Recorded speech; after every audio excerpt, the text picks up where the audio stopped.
नमस्कार, स्वागत है आपका हमारे इस YouTube चैनल पर। मैं मुनमुन श्रीवास्तव आपका हार्दिक अभिनंदन करता हूं। दिल्ली विश्वविद्यालय की दाखिला प्रक्रिया जो है वो स्पॉट राउंड के बाद मॉप अप राउंड तक पहुंची और अब मॉप अप राउंड भी 2 दिन के लिए एक्सटेंड कर दिया गया। लेकिन इसके पहले दिल्ली विश्वविद्यालय में आज 1278वीं ईसी मीटिंग हुई। जी आप जानते हैं ईसी का मतलब होता है एग्जीक्यूटिव काउंसिल की मीटिंग, और वहां पर तमाम मुद्दे होते हैं। और आज इस ईसी मीटिंग में ड्यू एडमिशन का मुद्दा भी उठा और दिल्ली विश्वविद्यालय के वाइस चांसलर ने भी इस पर जो है वो हस्तक्षेप किया। इसी मीटिंग में आज क्या हुआ उस पर बात करेंगे। फिलहाल तो आपको बता दें कि हमारे साथ मौजूद हैं इसी सदस्य राजपाल सिंह पवार, और आपको पता भी होगा कि लगातार दिल्ली विश्वविद्यालय में एडमिशन से जुड़े मुद्दों पर अपनी बेबाक राय रखते रहे हैं, और आज इसी मीटिंग में भी उन्होंने इस मुद्दे को बहुत ही जोर शोर से उठाया। और उनसे जानेंगे कि क्या दिल्ली विश्वविद्यालय की जो एडमिशन प्रक्रिया है वो बस अब मॉप अप राउंड तक सीमित हो गई है, और जो सीटें खाली हैं क्या वो खाली की खाली रह जाएंगी। स्वागत है प्रोफेसर राजपाल सिंह जी हमारे चैनल पर। नमस्कार मनोज जी। सर, ये जो आज ईसी मीटिंग हुई है इसके पहले आप देख भी रहे हैं कि स्पॉट राउंड के बाद अब मॉप अप राउंड चल रहा है, और मॉप अप राउंड की मुश्किलें भी कम नहीं हो रही हैं। कुछ बच्चों को तो 5-5 एलोकेशन मिल रही हैं, कोई एक सीट के लिए तरस रहा है। तो आपको लगता है कि कहीं ना कहीं कुछ झोल है सर एडमिशन प्रोसेस में? पहले तो मनमोहन जी आपको बहुत बहुत बधाई कि आप इतनी मेहनत करते हैं, बच्चों की मदद करने की कोशिश कर रहे हैं। और 2 चीज़ें आपकी इस मेहनत से जो है सफल हुई हैं। एक तो इस बार टाइमली सेशन जो है हम शुरू कर पाए यूनिवर्सिटी का बार बार बोलने से, और दूसरा जो था एक हम बार बार आपसे डिस्कस करते थे कि ट्रांसपेरेंसी लाने के लिए बच्चों को परसेंटेज दिखाई जाए कि किस बच्चे का जो एडमिशन हुआ है वो कितनी परसेंटेज तक हुआ है। तो ये 2 चीज़ों के लिए आप बधाई के पात्र हैं कि आपकी कोशिश जो है रंग लाई है, क्योंकि आप काफ़ी मेहनत करते हैं, तो ये डिजर्व दिस इज। अब के एडमिशन के बारे में आज जो मीटिंग हुई है उसमें हमारा ये कहना था कि करीबन 8000 से ज़्यादा सीटें पता लगा है कि खाली हैं। कई राउंड होने के बाद में, so called mop up round होने के बाद में, स्पोर्ट राउंड होने के बाद में, मिड एंट्री होने के बाद में, उसके बाद भी सीटें खाली रह गई हैं। तो हम बार बार कह रहे हैं कि कहीं ना कहीं सिस्टम में लकूना है, इसको बदलने की ज़रूरत है। हम स्टार्ट करते हैं सबसे पहले CUET से। CUET अपने आप में एक फॉल्टी सिस्टम है, इसकी वजह से डिले होता है जी। इस बार भी डिले हुआ, जो भी डिले हुआ वो CUET की वजह से है। उसके बाद हमने उसको कवर अप किया है काफ़ी यूनिवर्सिटी ने, इस चीज़ के लिए तो यूनिवर्सिटी की बधाई की पात्र है। लेकिन CUET की वजह से काफ़ी डिले होता है।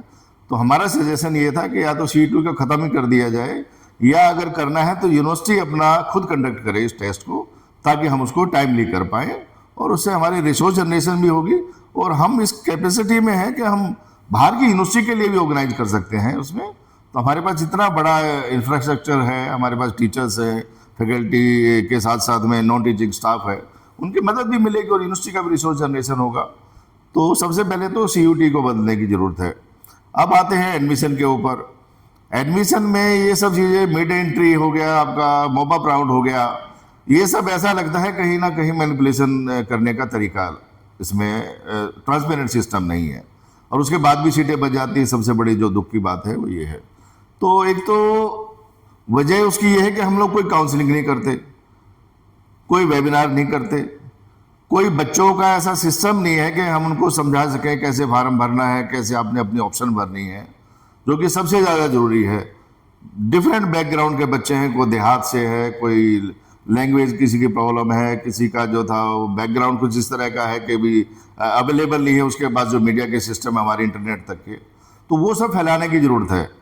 खाली यही नहीं, हम उसको इस तरह से कुछ अरेंजमेंट करें कि अगर हमारे पास बाहर कुछ लोग जाएं, अलग अलग स्टेट्स में, स्कूलों में, किसी और जगह पर, यूनिवर्सिटी में एक जगह लेकर के वहाँ स्क्रीन लगा करके उनकी काउंसलिंग करी जाए। जो था सारे लोग नहीं आ सकते हैं तो हम वहाँ जा सकते हैं ये अरेंजमेंट करने के लिए, बाकी हमारे लोग यूनिवर्सिटी से ही बैठ करके उसको समझा सकते हैं। काउंसलिंग की बहुत ज़्यादा ज़रूरत है, जो मुझे लगता है ना, बार बार वेबिनार, काउंसलिंग और ओपन हाउस, ये सब चीज़ें मैक्सिमम ऑर्गेनाइज करने की ओपन हाउस तो हुआ ही नहीं, केवल कुछ छिटपुट वेबिनार ही हुए। हाँ, बस वो लिमिटेड ही मैं कह रहा हूँ ना, उसको काफ़ी बढ़ाने की ज़रूरत है।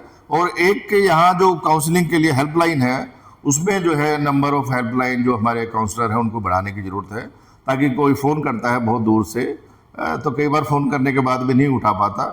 मैं ये तो नहीं कहूँगा कि बिल्कुल कोई नहीं उठाता है, बिल्कुल उठाते हैं, लेकिन वो सफिशिएंट नहीं है। आपको तो ऑस्ट्रेलिया में भी बच्चे फ़ोन करते थे लास्ट ईयर? हाँ, लास्ट ईयर मैं वहाँ ऑस्ट्रेलिया में था, और मुझे लगा कि जो मैं मदद वहाँ से बैठ के कर सकता हूँ, मैंने की और आपने उसमें पूरा सहयोग दिया और बच्चों को फ़ायदा भी हुआ। और सबसे बड़ा फ़ायदा वही हुआ जो मैं बता रहा हूँ आपको कि इस बार कम से कम बच्चों को मार्क्स देखने को मिल रहे हैं। हाँ, ये तो है कि पहले 2 राउंड में जो है वो लगातार मार्क्स आएगी, कितनी कट ऑफ पे एलोकेशंस हुई और उसके बाद गायब हो गए वो। अब आज जो फैसला हुआ है हमारी इसी मीटिंग के अंदर, जब ये काफ़ी मुद्दा गरमाया और काफ़ी जो हमारे दूसरे मेंबर थे उन्होंने भी इसमें हमारी मदद करी, तो फाइनली जो डिसाइड हुआ है वाइस चांसलर साहब ने ये कहा कि आप मुझे ऑथराइज कर दें और एक और स्पोर्ट राउंड जो है उसमें फिजिकल भी होगा और जो लोग नहीं आ सकते हैं उनके लिए हम इंटरनेट के थ्रू भी करेंगे और ऑन द स्पॉट उसको जो है अलॉट करेंगे, जैसे मेडिकल में होता है या और अलग यूनिवर्सिटीज़ में होता है। तो इस तरह से हम उसको कोशिश तो करेंगे। इसके लिए सर जो है वो कोई मतलब जगह तय की जाएगी या? हाँ, जगह का इशू ये आया कि हो सकता है कि बच्चे ज़्यादा हो जाए तो हम क्या करेंगे, तो हमने एक सलाह ये भी दी है, सजेशन है हमारी तरफ से कि अलग अलग सब्जेक्ट के हिसाब से साइंस वालों के लिए एक जगह बुला लिया जाए। किसी कॉलेज में हमारे पास हॉल है काफ़ी जगह पे, एक जगह आर्ट्स वालों को बुला लिया जाए, एक जगह कॉमर्स वालों को बुला लिया जाए और बाकी जो बच्चे नहीं आ सकते हैं उनके लिए भी कुछ थ्रू इंटरनेट इंतजाम किया जाए कि वहाँ से अपनी कंसेंट वो दे पाएँ उसको। तो सर जैसे दर्शक ये जानना चाहेंगे क्योंकि आप पूरे समय मीटिंग में थे कि मतलब इसका स्वरूप कैसा होगा, क्या ये इसी साल से होगा या अगले वर्ष से होगा? इसी साल से वीसी साहब ने इंश्योर किया है कि जो सीटें बच गई हैं हम उसको कोशिश करेंगे कि इसी साल से भरें, खाली नहीं छोड़ेंगे, क्योंकि इतनी डिमांड में है दिल्ली यूनिवर्सिटी और उसके बाद कुछ सीटें बच जाए तो बड़ी अजीब सी चीज़ है। हम सर देख ही रहे हैं कि इतने बच्चे कह रहे हैं क्योंकि एक कॉलेज के प्रिंसिपल का मैंने किया, उन्होंने कहा कि 200 सीटों के लिए मेरे पास 4800 एप्लीकेशंस हैं। जी जी। एक और कॉलेज के प्रिंसिपल ने बताया कि 10,000 आई हुई हैं, यानी कि बच्चे चाहते हैं एडमिशन। चाहते हैं बिल्कुल। जो था थोड़ा सा ये जो सिस्टम है हमारा अलॉटमेंट का, ये भी फॉल्टी है क्योंकि दूर से बच्चे को पता नहीं लग पाता क्योंकि ऑनलाइन हो रहा है, तो कॉलेज की लोकेशन कहाँ है, उस कॉलेज की रेपुटेशन क्या है, वो नहीं समझ पाता। यहाँ आने के बाद उसको पता लगता है, फिर वो उसको छोड़ देता है। तो इसलिए मैं बार बार कह रहा हूँ कि काउंसलिंग की जरूरत है उनको, ताकि पहले से बताया जाए, क्योंकि देहात के जो कॉलेज खुले हैं वो देहात को फीड करने के लिए है जी, वो ऑल इंडिया के लिए फीडिंग के लिए नहीं है। अगर मान लो हम बात करें भवाना कॉलेज की, कैर कॉलेज की, उनका एक स्पेशल जो है मकसद रहा है जब खोलने का कि जो आसपास देहात के लड़कियां हैं वो उसको ज्वाइन करें, क्योंकि बहुत दूर वाले जो है बच्चे उसमें नहीं आ पाएंगे ना। और जो जिस तरह का देहात का माहौल है वो जो है उसमें कैंपस में आ नहीं सकते हैं, तो वहाँ तक उनके पेरेंट्स अलाउ कर देते हैं। तो इसमें सर जो है ये हम उम्मीद करते हैं कि मैक्सिमम वो कॉलेज आएंगे जहाँ पे भी सीटें खाली हैं। नहीं, कहीं भी सीट खाली है, उधर से कैंपस का कॉलेज है या बाहर का कॉलेज है, जो भी सीट खाली है उसको भरने के लिए हमारे को वाइस चांसलर साहब ने एश्योरेंस दिया है। मतलब ये स्पॉट मॉप अप राउंड होगा? मॉप अप राउंड तो नहीं कह सकते, मॉप अप तो थोड़ा सा बुरा, मुझे तो पर्सनली बुरा लगता है, पर हाँ स्पॉट राउंड होगा, बिल्कुल ठीक कह रहे हैं आप, स्पॉट। और ये मतलब बिल्कुल ऑफलाइन स्पॉट राउंड? ऑफलाइन ज्यादा होगा उसमें, पर हमने कहा कि जो बच्चे नहीं आ सकते वो भी इससे क्यों वंचित रहें, तो कोशिश करेंगे कि उसमें उनको ऑनलाइन कंसेंट लेने का भी, कि भी वो कहीं बैठ करके किसी कैफे या कहीं अपने कंप्यूटर के ऊपर अपनी कंसेंट भेजे किस तरह से।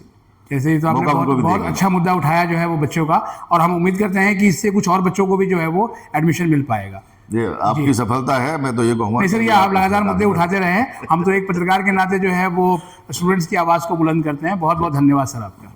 तो आपने सुना राजपाल सिंह पवार जी को, जो कि इसी सदस्य हैं और लगातार छात्रों के मुद्दे पर जो है विश्वविद्यालय प्रशासन को आगाह करते रहते हैं और इसी मीटिंग में उठाते हैं। और आपको पता भी होना चाहिए कि एसी और ईसी ये दो बहुत सुप्रीम बॉडी हैं दिल्ली विश्वविद्यालय की, जहां पर निर्णय होते हैं और उन निर्णयों को कानूनी जामा भी पहनाया जाता है। और इसके लिए वो दिल्ली विश्वविद्यालय के vice chancellor professor Yogesh Singh ji को धन्यवाद भी दे रहे हैं। अब हम उम्मीद करते हैं कि अगले हफ्ते में ऑफलाइन स्पॉट राउंड भी देखने को मिलेगा। हमारे चैनल पर नए हैं, चैनल को सब्सक्राइब कर लें और इसे अपने दोस्तों के बीच शेयर करें। मिलते हैं एक और एपिसोड के साथ, तब तक के लिए नमस्कार।